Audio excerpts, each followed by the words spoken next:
Mugamba mutya abali ku channel yaffe eyitibwa Kyayiti YouTube channel yaffe. Olunaku olwaleero njagadde nkubuulire gwe wenna ng'obadde olina omuntu we South Africa kyetaaga omukubire kasimu oba omusindikire ka message ku WhatsApp omubuuze embeera gy'alimu asobola okubuulira, kuba embeera eri South Africa si nnungi. Abasawusi bali mu kwekalakaasa okuli serious, babba ebintu mu maduuka, edduuka bwe bamala okulibbamu ebintu nga balyokya.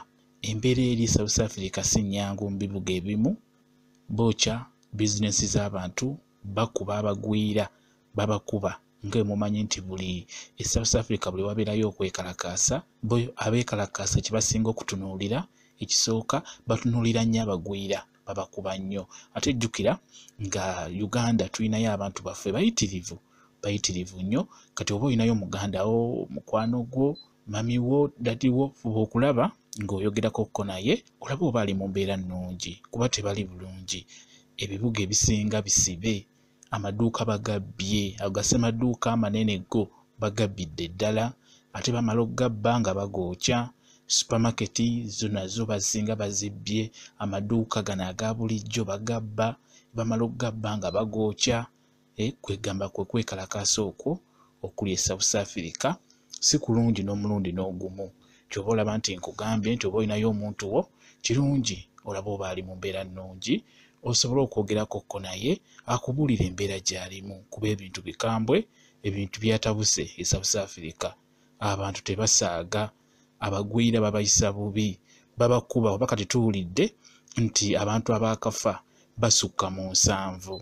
Abantu abaakafa basukka mu 7. Jjukira abali mu kwekalakaasa nabo bennyini bakuba bannaabwe ate ne babatta. Ekyo ky'olina okumanya.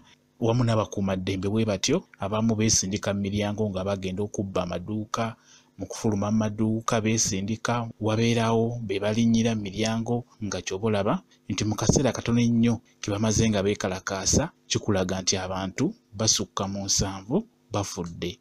Abalala babakuba, abalala babookyera mu nnyumba, ennyumba bazookya, amaduuka bagookya, emmotoka bazookya. Kati kwe kwekalakaasa okuli e South Africa. Tusabe busabi embeera etereere. Nga mukimanyi nti kiyinza okubeera e South Africa, gwe n'obeera Uganda n'ogamba kayisa kiri eyo wala, naye kimanyi nti bannayuganda bangi abakolera e South Africa nga bannayuganda bayitirivu nnyo. Kati n'olwekyo olina okusaba embeera etereere ne bannaffe abali e South Africa babeere mu mbeera ennungi. Ekyo kijja kuba kirungi nnyo. Katusabe busabi. Bwe kityo bwe kiri njagadde kano nkababuulire mukamanye nti embeera eri e South Africa si nnungi, yeetaaga kusabira. Mwebale nnyo okubeera ku channel yaffe eyitibwa Kyayiti YouTube channel yaffe. Kye mbasaba mugende mu maaso n'ogyegattako, kigenda kuba kirungi nnyo. Mbaagala nnyo, mubeere bulungi, mweraba.